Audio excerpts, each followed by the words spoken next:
बिस्मिल्लाहिर्रहमानिर्रहीम। मोहतरम स्टूडेंट्स, आज इंशाअल्लाह ताला ज़वजल हम पावर 2000 कंप्यूटर इंस्टीट्यूट के प्लेटफॉर्म से आपको एक नया टॉपिक नंबर 3 जो कि हमारे शेड्यूल के मुताबिक है। पावर 2000 कंप्यूटर इंस्टीट्यूट ने आपको ये शेड्यूल प्रोवाइड किया जिसकी मदद से हम कमांड्स को समझने की कोशिश कर रहे हैं।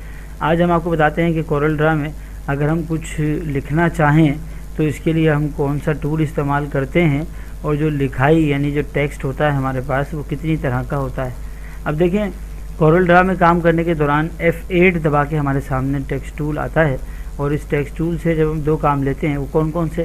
पहला काम तो ये है कि जब आप स्क्रीन पर क्लिक करते हैं तो ये जो टेक्स्ट लिख के आपको देगा उसे हम आर्टिस्टिक टेक्स्ट के नाम से इस्तेमाल करते हैं। ये आर्टिस्टिक टेक्स्ट जो आपके सामने स्क्रीन पे मौजूद है इसे आर्टिस्टिक इसीलिए कहते हैं कि हम इसको बड़ा कर सकते हैं, छोटा कर सकते हैं। इसके ऊपर हम एडिटिंग का काम बहुत ही आसानी के साथ, देखें आपने इसको स्क्यू किया तो चंद कमांड्स के इस्तेमाल करने से ही जो है ये स्क्यू हुआ, देखिए, और एक शेड सा बनता हुआ हमें दिखाई दे रहा है इस तरह। तो समझाने का मकसद ये है कि आर्टिस्टिक टेक्स्ट ही वो है जिससे आर्ट की तरह काम लेना मुमकिन हो। लेकिन इसकी बनिस्बत अगर हमारे पास इसी टेक्स्ट टूल से हम क्लिक ना करें स्क्रीन पर बल्कि एक रेंज बना दें इस तरह ड्रैग करके, तो इसे हम फिर आर्टिस्टिक टेक्स्ट का नाम नहीं देंगे बल्कि इसको पैराग्राफ टेक्स्ट कहा जाएगा। जैसे कि टाइम मैगज़ीन में आने वाली कंप्यूटर ग्राफिक्स की रिपोर्ट अगर हम यहाँ टाइप करें, the computer 3D graphics as one of the top 10 career choices in the next decade.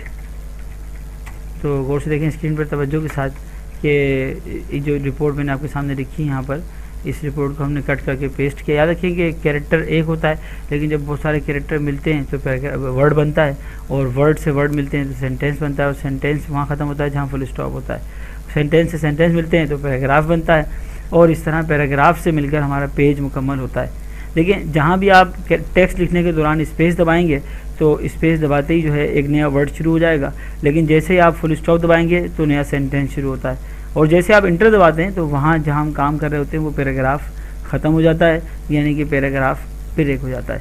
यहाँ देखिए टेक्स्ट के बुनियादी ऑप्शंस अगर हम सेलेक्ट करना चाहें पैराग्राफ के लिए तो ऊपर भी दिए होते हैं, जहाँ साइज़ है, फ़ॉन्ट है, स्टाइल है, अलाइनमेंट है। आप अलाइनमेंट में जाके इसको फुल जस्टिफाई कर दें तो ये राइट से भी और लेफ़्ट से भी देखें इस तरह जस्टिफाई होकर आपके सामने आएगा।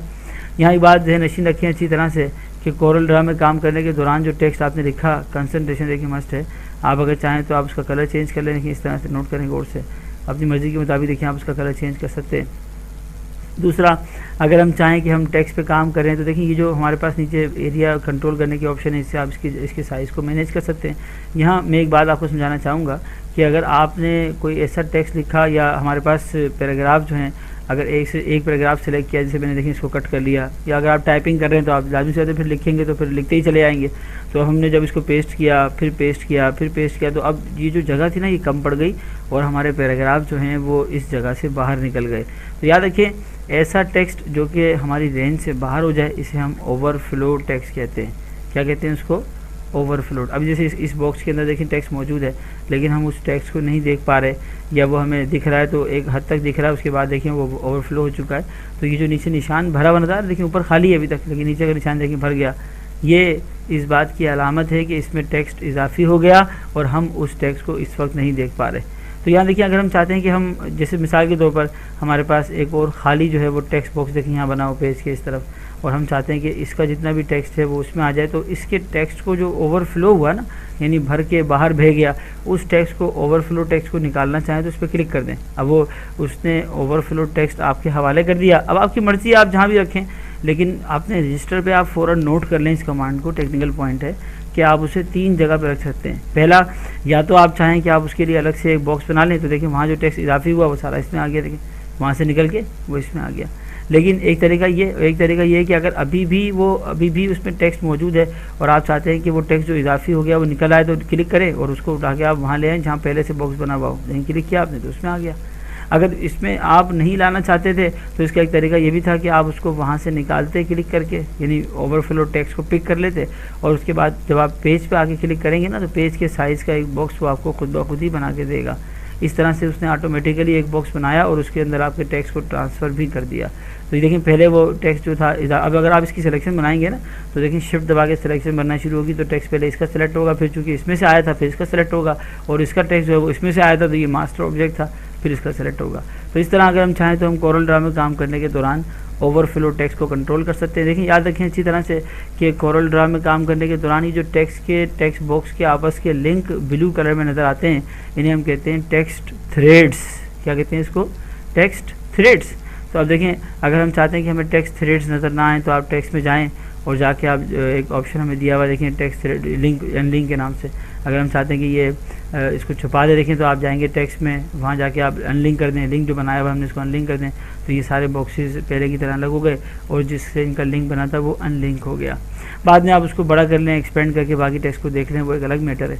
इसी तरह देखें जो हमें टेक्स्ट का फ्रेम नज़र आता है ना बॉक्स चारों तरफ, इसे हम टेक्स्ट फ्रेम कहते हैं। तो व्यू मेन्यू में जाके बाकायदा एक ऑप्शन है हमारे पास शो के नाम से, उसके अंदर एक ऑप्शन है टेक्स्ट फ्रेम के नाम से।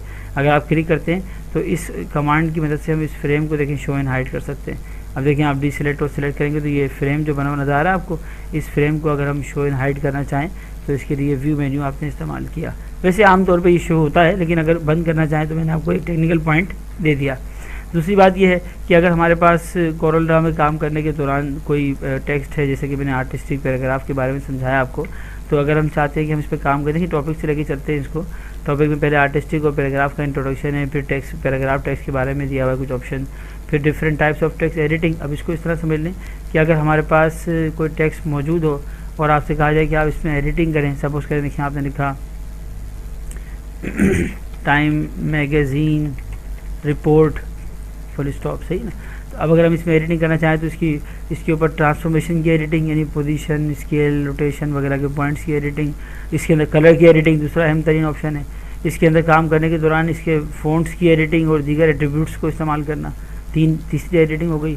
चौथी इसके अंदर जाके बाकायदा एक ऑप्शन दिया उसने आपको, इसका नाम क्या है? Edit text. ये वो जगह है जहाँ जाके आप इसमें एडिटिंग कर सकते हैं। लेकिन नोट करें जैसे हमने कहा द कंप्यूटर ग्राफिक्स, तो अब देखिए नोट करें और से जब आप वापस आए तो वो चेंज हुआ। यही चेंजिंग डबल क्लिक करके भी आप सेलेक्ट कर लेते इसको तो कर सकते थे।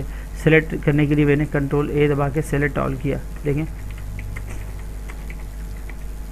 तो यहाँ एक बात मैं आपको समझाता चलूँ कि भले इसके एट्रीब्यूट्स को पे काम करें या कुछ भी करें, लेकिन टेक्स्ट की एडिटिंग का एक तरीका ये भी है कि आप शेप टूल पे जाएंगे तो देखें शेप टूल भी आपको टेक्स्ट एडिटिंग का ऑप्शन दिखाता है, जहाँ पे कैरेक्टर स्पेसिंग का ऑप्शन है, पर्टिकुलर वर्ड सिलेक्शन का ऑप्शन। देखिए आपने एक वर्ड को अलग सेलेक्ट कर लिया, अगले वर्ड को देखिए आपने अलग सेलेक्ट कर लिया। तो इस तरह भी अगर हम चाहें तो हम टेक्स्ट के हिस्सों को, टेक्स्ट के टुकड़ों को अपनी मर्ज़ी के मुताबिक सेलेक्ट कर सकते हैं। ये बहुत इंपॉर्टेंट ऑप्शन है जो हम कोरल ड्रा के प्लेटफॉर्म से इस्तेमाल कर रहे हैं टेक्स्ट के लिए। शेड्यूल के मुताबिक देखिए इसमें बाकायदा टेक्स्ट को बनाने के तरीके भी दिए हैं। कन्वर्ट, अब देखें अगर मेरे पास कोई आर्टिस्टिक टेक्स्ट है और मैं चाहता हूँ कि वो पैराग्राफ हो जाए तो कंट्रोल F8 की मदद से आप उसको पैराग्राफ बना सकते हैं, और कंट्रोल F8 दोबारा दबाएंगे तो वो दोबारा से पैराग्राफ में से आर्टिस्टिक में तब्दील हो जाएगा। इसके अलावा देखिए अगर हमें टेक्स्ट की इन्फॉर्मेशन चाहिए हो कि उसमें कितने पैराग्राफ हैं, कितनी लाइनें हैं, कितने वर्ड्स हैं, तो इसके लिए हमारे पास टेक्स्ट में ही एक ऑप्शन दिया हुआ है जिसका नाम टेक्स्ट स्टैटिस्टिक है। ये वो ऑप्शन है कोरल ड्रा में जिसकी मदद से अगर आप चाहें तो टेक्स्ट की मुकम्मल मालूमात यानी उसकी इन्फॉर्मेशन निकाल। हम इस पर क्लिक करते हैं तो वो हमें दिखाता है स्क्रीन पर कि इसमें कितनी लाइंस हैं, कितने वर्ड्स हैं, कितने कैरेक्टर्स हैं। तो ये सारी इन्फॉर्मेशन का जो मजमुआ है हमारे पास, ये कहाँ से आया? टेक्स्ट मेन्यू से। इसका नाम क्या है? Text statistic. टेक्स्ट स्टैटिस्टिक, ठीक है। अब जैसे मैंने आपको बताया था अभी कि आप अगर रेंज बनाएंगे तो पैराग्राफ बनेगा, फिर आपने उस पैराग्राफ में कुछ पेस्ट किया तो कुछ कैरेक्टर, कुछ जगह ऐसी होती हैं जहाँ पे उसने छुपा के रखा हुआ कुछ जगहों को, कुछ ऑप्शंस को, उन्हें कहते हैं नॉन प्रिंटिंग कैरेक्टर्स। अगर आपने इसको ऑन कर दिया ना तो अब इसका फ़ायदा ये होता है कि देखिए नोट करें, जब आप जाएंगे ना इसके अंदर तो जहाँ जहाँ देखिए इस तरह स्पेस आया होगा वहाँ ये पॉइंट नज़र आएंगे, और जहाँ जहाँ भी आप इंटर दबाएंगे, जहाँ यानी पैराग्राफ ख़त्म होगा ना, वहाँ ये इनविजिबल साइन बना हुआ आएगा जो आपको इस बात का इजहार कर रहा है कि यहाँ पैराग्राफ ख़त्म हुआ है। ये इसीलिए देखिए ये प्रिंट में नहीं आते हैं ना, इसीलिए इनका नाम क्या है? Non printing characters. अगर ये प्रिंट में आते हैं तो इनका नाम होता है प्रिंटिंग कैरेक्टर्स, लेकिन चूंकि ये प्रिंटिंग में नहीं आते इसलिए इनको हम नॉन प्रिंटिंग कैरेक्टर्स कहते हैं। ये नॉन प्रिंटिंग कैरेक्टर्स का ऑप्शन भी दिया हुआ है। इसके साथ देखें अगर आपने कोई हेडिंग लिखी या कोई भी हेडिंग किसी भी हवाले से, देखिए मैं F8 में जाके मैंने टेक्स्ट लिखना शुरू किया, हमने कहा भाई टेक्स्ट ऑफ कोरल ड्रा के नाम से, देखिए आपने लिखा। तो अब ये जो सेंटेंस का स्टाइल है ना, इसको हम कैरेक्टर केस कहते हैं। मिसाल के तौर पर पहला कैरेक्टर बड़ा हो बाकी छोटे हों, तो इन सब के देखिए स्टाइल यहाँ दिए हुए हैं उसने आपको। Case, change case. अब यहाँ देखिए सेंटेंस में पहला कैरेक्टर बड़ा होता है, बाकी सारे छोटे होते हैं। लोअर में सारे छोटे होते हैं, अपर में सारे बड़े होते हैं। टाइटल में हर वर्ड का पहला कैरेक्टर छोटे होते हैं।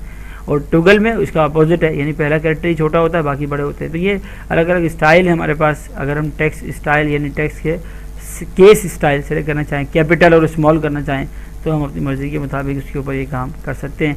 मैं डायरेक्टर सैयद आमिर अली अतारी और पावर 2000 कंप्यूटर इंस्टीट्यूट की पूरी मैनेजमेंट आपको DVT में एडमिशन लेने पर, DVT यानी डिजिटल वीडियो ट्रेनिंग, जो कि गवर्नमेंट से रजिस्टर्ड एक ऐसी प्रोडक्ट है पावर 2000 की, जिसके ज़रिए वीडियो इन्वायरमेंट के अंदर आपको कंप्यूटर ग्राफिक्स के लेटेस्ट सॉफ्टवेयर प्रैक्टिकल और प्रोफेशनल तरीके से पाकिस्तान में पहली मरतबा उर्दू ज़बान में करवाए जा रहे हैं। खुशामदीद कहता हूं।